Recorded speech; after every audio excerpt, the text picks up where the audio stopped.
Merci beaucoup. Ça marche. Tu vas reprendre depuis le début quand même? Ah oui, mais c'est obligé. Si vous êtes au milieu de... On va reprendre si vous voulez maintenant. Donc c'est Chazak Tavaït Aleish Tafshin Chafret. Le Chazak Tavaït Aleish, donc c'est un mamar que le... C'est basé sur un mamar que le rabbi précédent, qui avait été dit pour la bar mitzvah du rabbi précédent. Donc mot à mot, tu te renforceras et tu seras un homme. Ça c'est un pasouk dans Mlachim.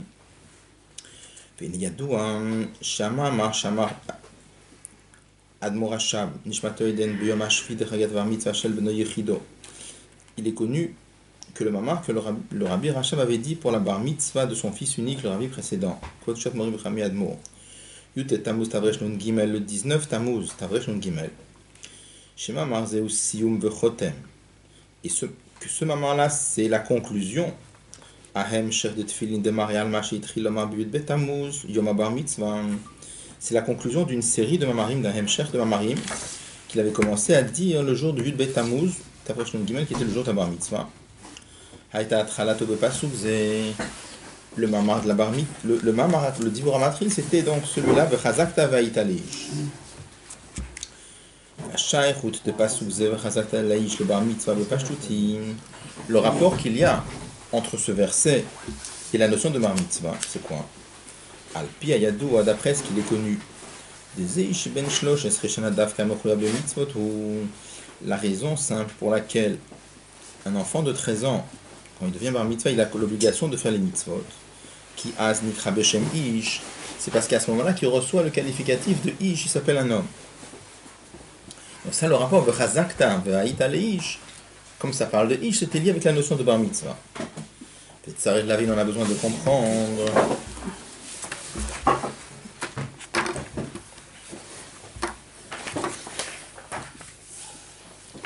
Mais qui ben Yud Gimel Shanana c'est Ish Alpiteva, étant donné qu'un enfant, quand il atteint l'âge de 13 ans, naturellement il devient Ish. Mayad Gashaloma Bechagat Bar Mitzvah Vechazak Tavait Aleish. Pourquoi on a besoin au moment de la Bar Mitzvah de souligner, en disant tu te renforceras et tu seras Ish. Mais il devient naturellement Ish. Qu'est-ce qu'il doit faire lui de son côté pour devenir Ish? Ça c'est une question. Gam Tsar Lavin encore il faut comprendre. Ariama, la de Ben Yud Gimel Shanahi, la grandeur, l'avantage de quelqu'un qui a 13 ans, Shana c'est Bardat, c'est marqué qu'à ce moment-là, il reçoit la force de date. Des dates ou Mochin. La force de date, c'est une force qui fait partie des forces intellectuelles.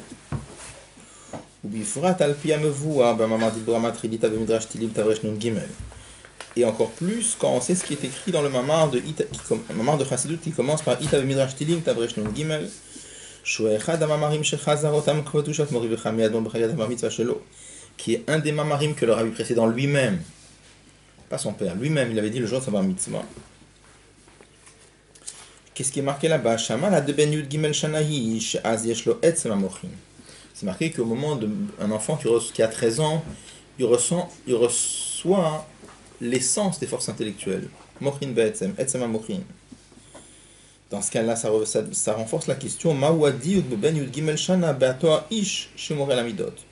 Comment se fait-il qu'au moment de la bar mitzvah, on souligne le qualificatif ish qui représente non pas l'intellect mais les sentiments? C'est-à-dire, la deuxième question, c'est, on sait qu'un homme, c'est marqué dans Yom Yom, qu'un homme a 4 noms. On l'appelle Adam, Ish, Enosh, Gever. Adam, ça représente les forces intellectuelles. Ish, c'est les sentiments. Enosh, ça représente c'est la notion de faiblesse, et Gever, c'est le faire de se renforcer. Donc, puisque au moment de la bar mitzvah, Akadosh Baruch Hu donne la force de date, et dans le mamar, c'est marqué qu'il ne reçoit pas simplement la force de date, mais il reçoit Etzem ha-mochin, c'est lié aux forces intellectuelles. Comment se fait-il que dans la bar mitzvah du rabbi précédent, le rabbi Rachab avait commencé avec un mamar, avec un verset, Vechazak Tavait Aleish, tu te renforceras et tu seras un homme, et là-bas, c'est le mot ish, c'est lié plutôt au midot. Donc, comment ça colle avec l'idée de bar mitzvah? Bon.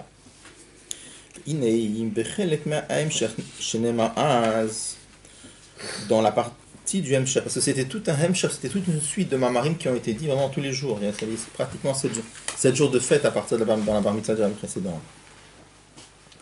Me voir Malat Yosef al Yaakov là-bas, dans la suite des mamarim, il explique la supériorité de Yosef par rapport à Yaakov. D'Amshach Hachalé de Yaakov, hi Be'atzilut. C'est marqué que la lumière divine que Yaakov faisait descendre, il la faisait descendre dans le monde d'Atzilut, mais ça ne descendait pas dans le monde matériel.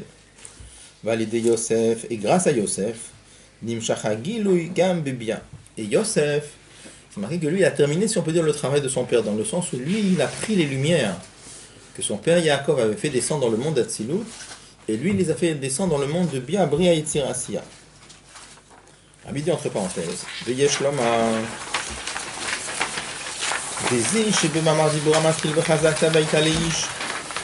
Le fait que dans ce mamar-là de Vechazak Tabaïta Leish, qui était la bar mitzvah de son fils, Medaber Beshvacho Shel Yosef, le Rabbi Rachab, il parle de la grandeur de Yosef,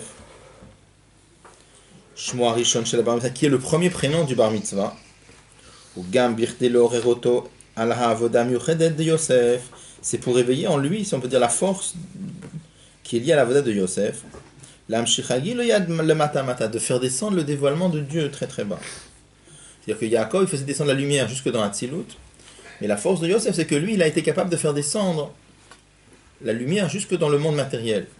Comme le rabbi précédent, il s'appelait aussi Yosef, c'est-à-dire qu'il avait aussi le lien de Yosef en lui, donc son père, pour dévoiler ce lien de son fils. C'est pour ça que c'est une des raisons, comme ça on avait dit, que dans le mamar de la bar mitzvah, il a parlé de la grandeur de Yosef.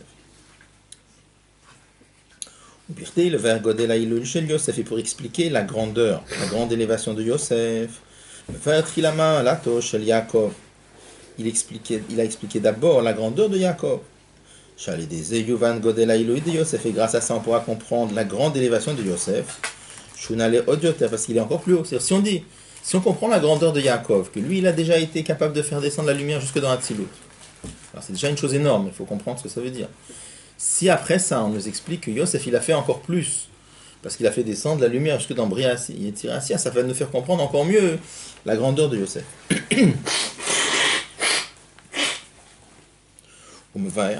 Et le Rabbi Rachab, dans son maman là-bas, explique tout ça.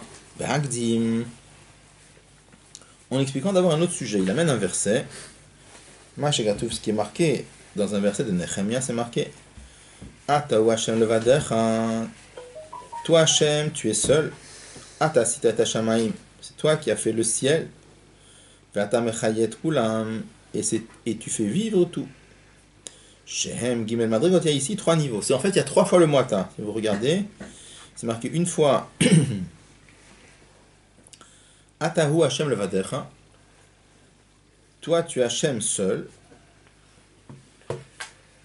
Là, c'est marqué le mot, on va en parler tout de suite, c'est marqué le mot ata entièrement. Après, c'est marqué Ata sitata shamaim. Marqué Ata sitata shamaim be'etares. Tu as créé le ciel et la terre. Le mot Ata, il est marqué sans He, marqué Aleph Tav, il y a un He qui manque. Après, c'est marqué Ve'ata mechayet kula, mais c'est toi qui fais vivre tout. Là, c'est marqué encore une fois le mot Ata avec le He. Donc, il y a ici 3 madrigotes. Alors, c'est quoi les 3 madrigotes? On dit comme ça. Ata ou Hashem levadecha, quand on dit c'est toi Hashem qui est seul, Kai alorensov, shelifneat tzimtzum, ça fait référence à la lumière infinie de Dieu qui était là avant le tzimtzum. On va sauter 2 minutes le crochet, on va le reprendre après.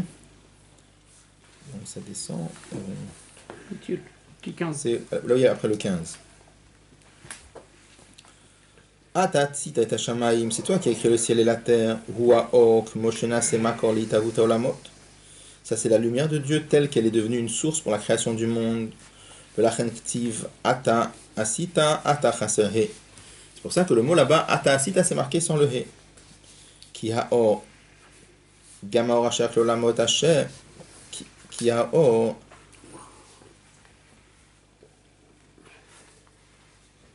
Alors,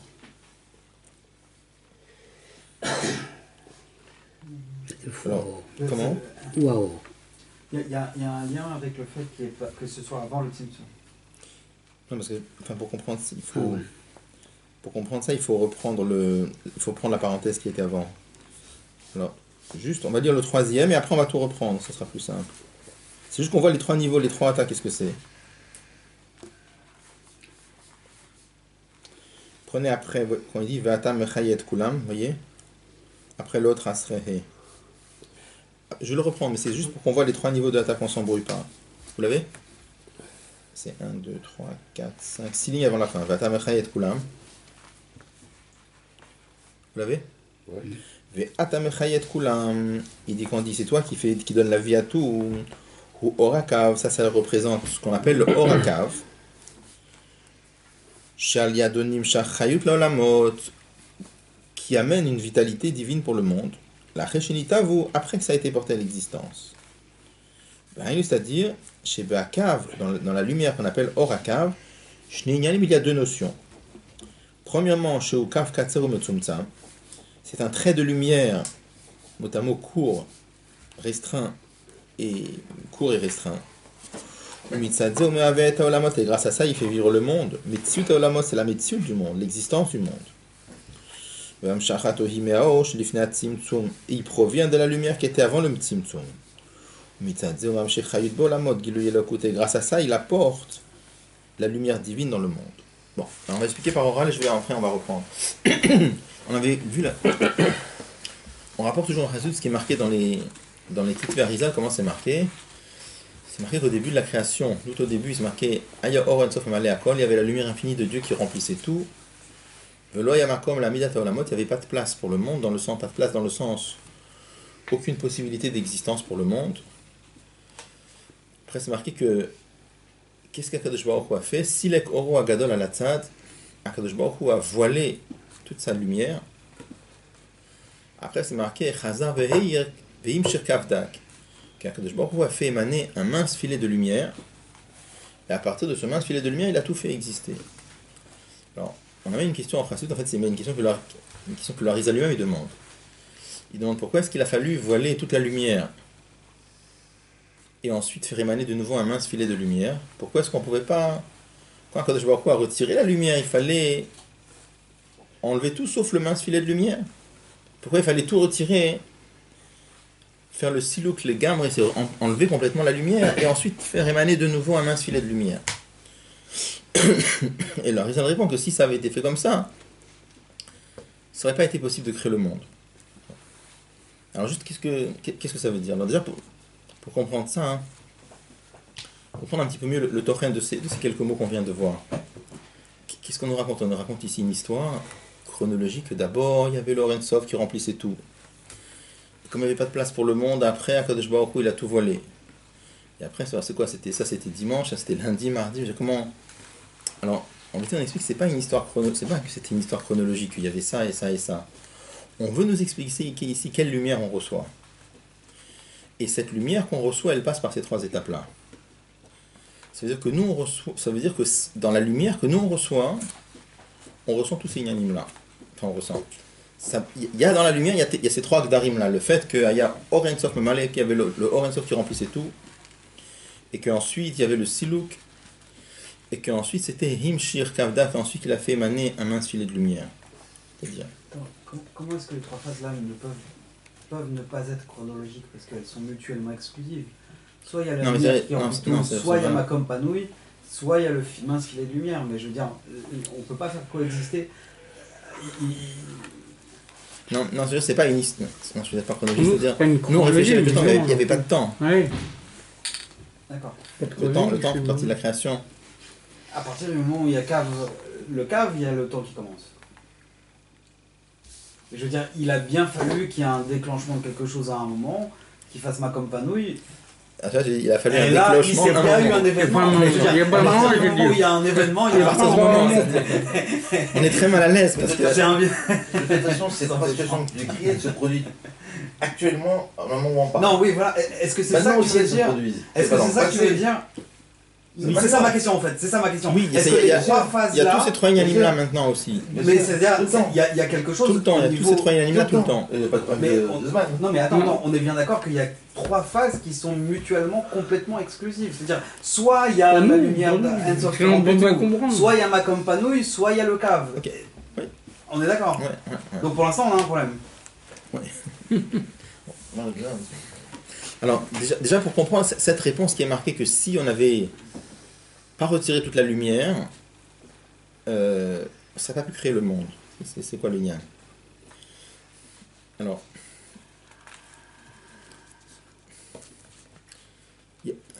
il y a plusieurs machalim il y a deux machalim qu'on amène en chassidut sur l'union, plusieurs machalim qu'on amène, mais il y a un machalim qu'on amène, c'est déjà avec un fleuve. Quand par exemple on a un fleuve avec un débit énorme et qu'on veut remplir une toute petite bouteille, c'est pas possible parce que la bouteille elle va être complètement noyée.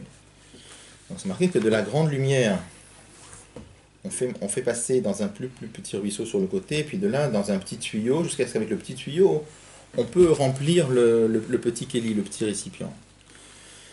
Ça veut dire que pour arriver à faire rentrer l'eau dans le petit récipient, il faut restreindre la lumière. On va voir qu'en fait il y a deux problèmes. Il y a qu'est-ce qu'on reçoit? Comment je peux expliquer ça? Imaginons par exemple que imaginons que le Or Eloki brille dans le monde. Quand le Or Eloki brille dans le monde, ça dévoile quelque chose. C'est-à-dire que le Or Eloki dévoile Marabou Maasecha Magadlou Maasecha. Si nous on voyait la lumière divine qu'il y a dans le monde, qu'est-ce qu'on verrait? On verrait comment le monde dévoile Akadosh Baruch Hu. On verrait la grandeur de Dieu qui transparaît dans la création. Comme on l'amène en Chassidut, c'est marqué Hashamayim Mesaprim Kivodkel, que les cieux racontent la grandeur de Dieu. Toutes les créatures chantent, expriment la grandeur de Dieu. Chaque créature, elle exprime une certaine grandeur de Dieu. Simplement, nous, on voit rien. Mais si on voyait, on verrait la grandeur de Dieu qui transparaît dans la création. On ne voit pas parce que c'est voilé, c'est un autre problème. Mais admettons qu'on voit. Non, il y a autre chose. Cette grandeur de Dieu, c'est ça sa grandeur? C'est pas sa grandeur. Sa grandeur à lui, c'est bien au-delà de tout ça. Sa grandeur à lui, c'est complètement autre chose. Qu'est-ce que c'est? On n'a aucune idée de ce que c'est. C'est comme ça qu'on écrit, par exemple, c'est marqué Vod Malchut Chayomeru. C'est marqué que les Gadol Hashem Moulal Meod Veligdolato En Cheker. Donc c'est marqué Gadol Hashem Moulal Meod. Hashem il est grand, ou Moulal Meod il est énormément loué. C'est quoi il est loué? Qui est-ce qui le loue? C'est les créatures. Donc les créatures expriment la grandeur de Dieu. Et après on dit Veligdolato En Cheker, mais sa grandeur à lui, il n'y a pas de. Il y a insondable. Rien ne peut l'exprimer. On se contredit. Là tu dis que les créatures chantent la grandeur de Dieu. Donc c'est-à-dire qu'ils ressentent la grandeur de Dieu. Et après tu me dis Veligdolato En Cheker, que sa grandeur, il n'y a pas de recherche possible. Comme on explique en Chassidut, les deux sont vrais. C'est quoi les deux sont vrais? Il y a la grandeur de Dieu qui transparaît dans la création. Et ça, les créatures, ils le ressentent. Et sur ça, on dit Gadol Hashem Meulal Meod. Que Hashem, il est très grand. Et que les créatures perçoivent cette grandeur et ils chantent cette grandeur. Après, il y a autre chose. Sa vraie grandeur à lui. Veligdolato En Cheker. Sa grandeur à lui, En Cheker. Aucune recherche possible, aucune chakira possible. On ne peut même pas l'exprimer, on ne comprend rien, on ne sait même pas de quoi on parle. Donc, imaginons que dans le monde que nous avons, le Or Eloki qui fait exister le monde, imaginons qu'il soit complètement begilouï. Qu'est-ce qu'on verrait partout? On se retourne dans n'importe quel coin, chaque coin de la pièce, chaque coin du trottoir. De partout, on verrait la grandeur de Dieu qui émane. Mais quelle grandeur de Dieu on verrait qui émane? On verrait Enod Milvado, mais chaque créature explique Enod Milvado à son niveau à lui. Mais la vraie grandeur d'Akadosh Baruch Hu, on ne la verrait pas. D'accord? Donc il y a deux problèmes ici. Ça, moi je les vois, c'est qu'on va voir. C'est que premièrement, même si la lumière de Dieu était dévoilée, elle n'exprimerait pas encore sa grandeur. C'est pas encore ça sa vraie grandeur. Mais un autre problème, c'est que d'où vient dans le monde le fait que le monde peut avoir un autre aspect? À part chanter la grandeur de Dieu, le monde peut avoir un autre aspect. D'où ça sort ça? Quel un autre aspect? C'est quoi? Nous, quand on voit le monde, on ne voit pas la grandeur de Dieu. Je veux dire. On voit la grandeur par rapport à nous, seulement. Intellectuellement parlant, on peut se poser des questions, on peut être intellectuellement parlant, je suis d'accord. Mais ce que je veux dire, c'est que ça ne va pas dans le monde. D'où vient... On dit que les créatures... chaque créature exprime la grandeur d'Akadosh Baruch Hu à son niveau. Chaque créature exprime un Gilui Eloki, un dévoilement de Dieu à son niveau. D'où vient le fait que les créatures, ils ont aussi un yann propre à eux. Un yann propre à eux, chaque créature, elle est elle-même, à part dévoiler Dieu. D'où ça sort ça? Si on dit que les créatures, elles étaient créées que par la lumière, et rien d'autre, il n'y aurait rien d'autre dans la création que dévoiler la lumière. Je vais arriver que ça vient du Silouk, c'est ça que je vais arriver. C'est-à-dire que, où je vais arriver à ça? Je vais arriver à l'idée suivante. C'est pour expliquer les mots qu'on a vus tout à l'heure. Que si, qu'est-ce qu'on a dit? On a dit que il fallait retirer complètement la lumière. Parce que si on n'avait pas retiré complètement la lumière, on l'avait juste diminué. Ça n'aurait pas pu créer un monde. Pourquoi on n'aurait pas pu... Ça aurait créé un monde, mais quel monde ça aurait créé? Ça aurait créé un monde qui dévoile la lumière. D'où vient que dans le monde, il y a, à part dévoiler la lumière, il y a autre chose aussi. Enfin, il y a autre chose. Nous, on voit autre chose dans le monde. Quand on voit une créature, avec beaucoup d'avoda, avec beaucoup de prières, on peut arriver peut-être à sentir un petit quelque chose. Mais Bépache, tout quand tu regardes une créature, tu vois la créature, et qu'est-ce que la créature, elle te suggère? Tu dis, moi je suis un arbre, moi je suis une voiture, moi je suis un trottoir, c'est tout ce qu'elle te dit. D'où ça sort ça? C'est incroyable. C'est ça qu'on explique, ça vient du Silouk. C'est ça vient du Silouk, ça que je vais arriver à expliquer. C'est comme si je reprends l'exemple des vers de tout à l'heure.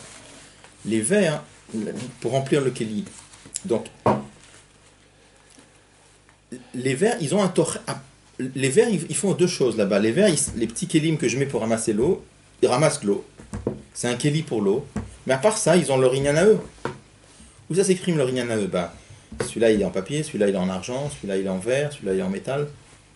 Ça, c'est inyan personnel. Pourquoi? Là-bas, c'est très compréhensible parce que les kélim, ils existaient indépendamment de l'eau, ils n'ont pas été créés par l'eau. Si les kélim, ce que je dis dans le machal, c'est que si les kélim, ils avaient été créés par l'eau, parce qu'il n'y a pas de sens, mais imaginons 2 secondes, on aurait senti dans les kélim qu'ils n'ont aucun autre tochen que recevoir de l'eau, être un kéli pour l'eau. Mais c'est pas vrai. C'est vrai qu'ils sont des récipients pour recevoir de l'eau, mais à part ça, ils ont leur inyan privé à eux, leur inyan particulier à eux. Donc,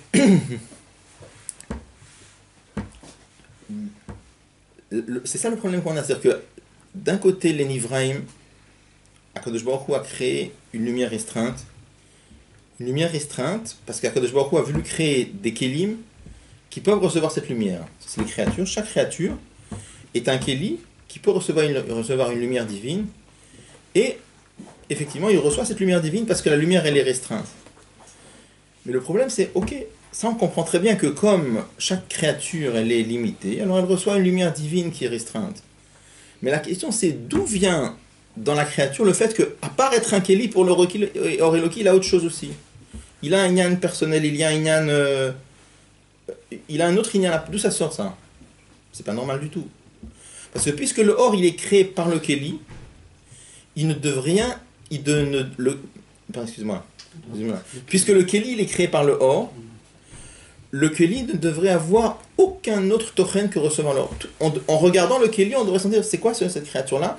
C'est un kéli pour l'or Eloki, et il exprime l'or kéli, et il dévoile l'or Eloki, et il n'a rien d'autre. D'où vient le fait que la créature, elle a un autre tochen encore? Ça qu'on nous explique, ça vient par le Silouk. Qu'est-ce que ça a fait le Silouk? Le Silouk, ça a fait que, au début, il y avait le Or En Sof qui brillait. Tant que l'Or En Sof brille, on est toujours dans le Or. Tu diminues la lumière, mais c'est toujours du Or. On n'est pas sorti de la question de Or. Diminue, mais c'est toujours Or. Tu diminues encore, mais c'est toujours Or. Le Silouk, ça a fait quoi? Le Silouk, ça a fait une situation de absence de lumière. Donc ça a créé déjà une possibilité de autre chose que de la lumière. Et comme le Horakav, cette lumière qu'on a dit tout à l'heure, c'est que Him Shirkav Daka, que Baruch Hu a fait émaner un mince filet de lumière, c'est venu par le Silouk, c'est venu après le Silouk, c'est pas qu'ils sont après ou avant, c'est venu en tout cas par le Silouk. C'est comme si je disais que dans le Or, maintenant il y a deux choses. Il y a l'aspect pas Or, il y a l'aspect Or. L'aspect Or. Dans le Or du cave. Oui, dans le Horakav, il y a deux aspects. Il y a un aspect Or et il y a un aspect pas Or. Comme je vous ai dit, le Rabbi avait expliqué un jour, on amène souvent, en Chassidut, on amène l'exemple des Saharot, des cheveux, comme exemple sur le Horakav. On dit que les cheveux, ils reçoivent la vitalité du cerveau, Mais comme ça passe par le hefsek à Gulgolet, ça passe par le hefsek, par la coupure que constitue la boîte crânienne, alors c'est pour ça qu'ils ont une vitalité très restreinte, mais on peut les couper. C'était toujours difficile à comprendre, c'est-à-dire quoi on peut couper. Si c'est vivant, c'est attaché au corps, alors on peut le couper, ça fait pas mal. Tous les membres du corps, il y a des membres du corps qui ont une vitalité très forte, il y a des membres du corps qui ont une vitalité plus faible, mais on ne peut pas les couper, ça fait toujours mal. Mais on dit les cheveux, comme c'est une vitalité très très faible, on peut couper. Et on dit parce que ça passe par hefsek à Gulgolet. Donc a priori c'est difficile à comprendre, c'est oui vivant, c'est pas vivant. Si c'est oui vivant, alors ça devrait faire mal. Donc le Rabbi explique comme ça, le Rabbi dit un mot, il dit parce que comme ça passe par le hefsek à Gulgolet, c'est d'avouk, mais c'est une dvekout qui vient par un hefsek. C'est-à-dire que les cheveux sont collés au corps, mais c'est une dvekout qui vient par le hefsek. C'est comme si on dit il y a deux sortes de dvekout. Il y a une dvekout, et il y a une dvekout qui passe par un hefsek. Dans une dvekout qui passe par un hefsek, il y a deux choses. Il y a l'aspect dvekout, mais comme ça passe par le hefsek, il y a aussi l'aspect hefsek. Il y a aussi l'aspect coupure. Donc, on a dit que le hefsek à Gulgolet, ça a fait que c'est pas un mouchlal, c'est pas. Comment dire c'est pas, la coupure n'est pas exclue. Si la coupure n'est pas exclue, on peut aussi se couper. C'est pas mouchlal. Donc, c'est ça aussi le inyan ici dans le Horakav. Et étant donné que le Horakav, il vient. Ça répond à la question, c'était ça le but de la question qu'on avait posée tout à l'heure. La question était pourquoi est-ce qu'il fallait voiler toute la lumière et après faire émaner un mince filet de lumière? Pourquoi Akadosh Baruch Hu n'a pas fait autrement de retirer toute la lumière sauf un petit peu? On avait vu la réponse, c'est marqué parce qu'à ce moment-là, le monde n'aurait pas existé. Le monde n'aurait pas existé, ça aurait été écrit oui le monde. Mais un monde sans inyan de soi-même. Parce que inyan de soi-même, ça veut dire il n'aurait pas eu un autre tochen qu'être un kéli pour la lumière divine. Et donc dévoiler la lumière divine. La question c'est d'où ça sort dans le monde, cet aspect qu'il peut y avoir dans le monde, qu'à part dévoiler la lumière divine, il y a autre chose dans le monde. D'où ça sort ça? Ça sort du hefsek. Et c'est pour ça que le Horakav, il a les deux aspects. Ça reste que le Horakav, c'est une dvekout, mais c'est une dvekout à l'idée hefsek. C'est une dvekout, il est davouk au Orensof chez l'Ifnat Simsou, mais il est davouk comment? Par un hefsek. Donc c'est pour ça qu'il y a deux aspects dans le Kav. Il y a l'aspect hefsek, et il y a l'aspect or. Et ça, c'est les deux aspects qu'on Rabbi va parler ici. L'aspect hefsek, ça crée la métier du monde.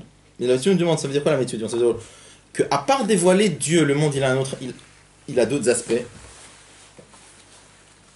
Et après, on va voir que le Kav, il amène le or, un or qui peut être limité, comme on l'a dit tout à l'heure, mais quand même un or. Et on verra qu'après, dedans, on peut briller même l'or Ensof aussi, mais ça, c'est encore autre chose. Mais ça, c'est ce qu'on va voir après. D'accord? Donc, en vérité, dans ce qu'on va voir ici, c'est que c'est ça les trois niveaux qu'il y a dans les trois atas. Les trois atas, c'est quoi? C'est Ata ou Hashem Levadecha, ça c'est Or Ensof chez Lifnei Tzimtzum. Après, les deux autres atas, c'est marqué Ata Asita et Hashemayim et Aretz. C'est marqué Ata Chaserhe. Ça, c'est l'aspect Hefsek qu'il y a dans le Tzimtzum. Excusez-moi. C'est l'aspect Hefsek qu'il y a dans le Horakav. Et après, c'est marqué Ve'ata mechayet kulam. C'est marqué encore une fois Ve'ata, tu donnes la chayut à tout. Ça, c'est l'aspect dvekout qu'il y a dans le Horakav. Donc, le premier Ata, ça va sur Orensof chez Lifnei Tzimtzum. Et les deux autres Ata, ça va sur le Horakav. Mais les deux aspects du Horakav. Ça va?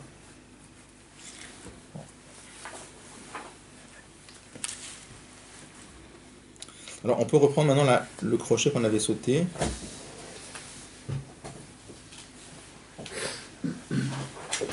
Il dit Ata wa Hashem levadecha. Donc, je reprends, vous voyez, juste avant le crochet. Ata wa Hashem levadecha. Quand on dit c'est toi, Hashem, qui est seul. Kaya l'Orensof shelifnei Tzimtzum. Ça fait référence au Orensof qui était avant le Tzimtzum. Ou me faret basé gimel inyanim. Et dans cela même, le passou qui détaille trois notions. Ata hu vavayi. Comment c'est marqué dans le verset? Ata hu avayi levadecha. Il dit Ata hu atzmutama or. Ata, ça représente l'essence même de Dieu, c'est le luminaire lui-même. Pour me réaliser Ata la shonochar. Et on dit sur ça Ata à la deuxième personne. Qui a atzmutu bechol makom beid galut. Parce que l'atzmut, l'essence de Dieu, il est toujours beid galut, comme c'est marqué dans Torah Or. Il renvoie dans la note 14. On avait appris le Mamar là-bas, Patach Eliyahu. Il dit qu'un Maor Beid Galut, c'est-à-dire que le Tzimtzum n'a jamais touché le Maor. Il n'y a pas de tzimtzum dans l'essence de Dieu. Et qu'est-ce que c'est Beit Galut? C'est pas la notion de Gilouï. Il est comme il est. Il n'y a aucun changement en lui. Deshem Shamaim Shagor Befikol. Et le fait que le tzimtzum n'a pas touché du tout le Maor, ça s'exprime par le fait que le nom de Dieu est dans la bouche de tout le monde. C'est même quelqu'un qui ne comprend pas, qui étudie pas. Ça veut dire marqué Ktanim, Nashim, des femmes qui n'ont jamais étudié. Les gens ils disent toujours Baruch Hashem avec l'aide de Dieu, etc. Ou Vavaye Mbet Madrigot Behaor. Hu et Avaye, c'est deux niveaux dans la lumière de Dieu. Etzem Haor Hu, il y a l'essence de la lumière de Dieu, ça c'est Hu. Vitpashtuta Haor et le dévoilement de la lumière, ça c'est Avaye. Qui me voit Mamar comme c'est marqué dans le Mamar du Rabbi Rachab. C'est-à-dire, on est toujours l'Ifnei Atzimtzum. Quand on est dans l'Ifnei Atzimtzum, il y a Etzem Haor, il y a Vitpashtuta Haor. C'est quoi Etzem Haor et Vitpashtuta Haor? C'est expliqué dans les Mamarim, par exemple, quand un maître veut dévoiler quelque chose à son élève, alors le maître, il a la lumière en lui, à son niveau à lui. Mais son niveau à lui, c'est un niveau qui est totalement chez l'OBR, sans aucune commune mesure avec le Talmid, avec l'élève. Donc c'est impossible que le maître va donner la lumière à l'élève tel que lui il comprend les choses. Et encore une fois, on ne parle pas d'un maître qui comprend les choses un peu mieux, ou beaucoup mieux, ou énormément mieux. C'est pas de ça qu'on parle. C'est une autre planète, une autre dimension, une autre... comme si on dit, comme on l'avait dit, un maître qui comprend dans Hatzilut et il veut parler à un élève qui est dans un monde matériel. Ça, c'est, je dis planète, c'est même pas planète, c'est bien plus, c'est chez l'OBRF complètement. Et le maître, il veut parler à l'élève. Donc qu'est-ce qu'il est obligé de faire? Tant qu'il parle à l'élève, je veux dire, tant qu'il perçoit les choses comme lui les perçoit, ça va pas aller. Donc qu'est-ce qu'il va être obligé de faire? Il va être obligé de mettre toute la lumière de côté, on est d'accord, et ensuite de réfléchir à un niveau de sechel qui est perceptible par l'élève.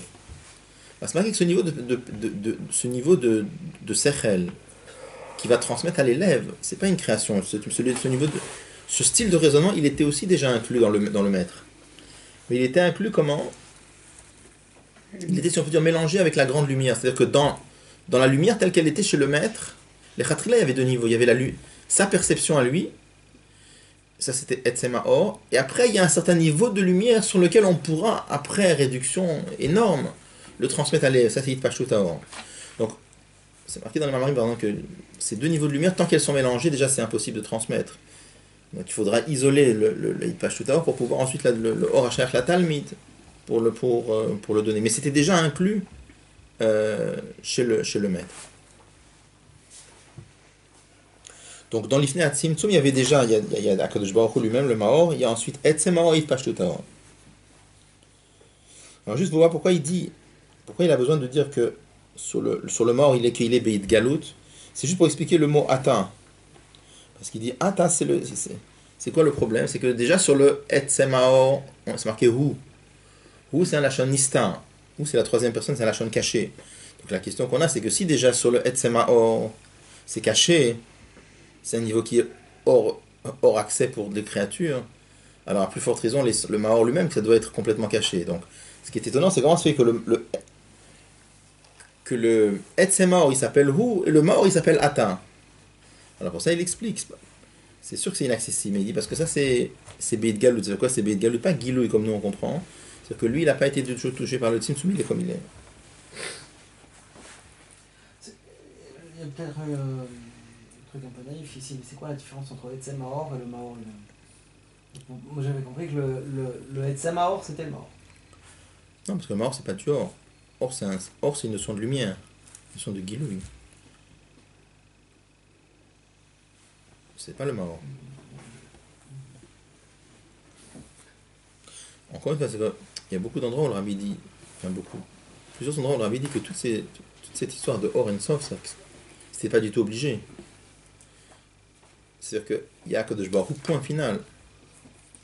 Le fait qu'il y ait la notion de Or, oui, c'est parce que c'est une chose qu'Akadosh Baruch Hu a voulu qu'il y ait la notion de Or pour les Bnei Israël. C'est tout un yan. C'était même pas obligé. Pourquoi on se complique la vie de parler qu'il y a Akadosh Baruch Hu, il y a sa lumière, il y a Dieu, point final, c'est tout. Rabbi Yanachami, quand il dit que toute la notion de Or, c'est Retsoni, c'est volontaire, c'était pas obligatoire du tout. Bon, ça c'est tout un... On a fait une fois le marche en deux autres ou Katatora, Khaftet. Peut-être une fois dans l'occasion qu'on va le refaire peut-être, mais c'est.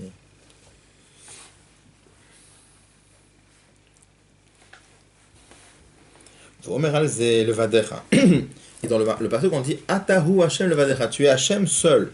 C'est que sur les trois madrigotes, on dit qu'il est seul. Parce qu'il n'y a rien en dehors de l'essence de Dieu. Il dit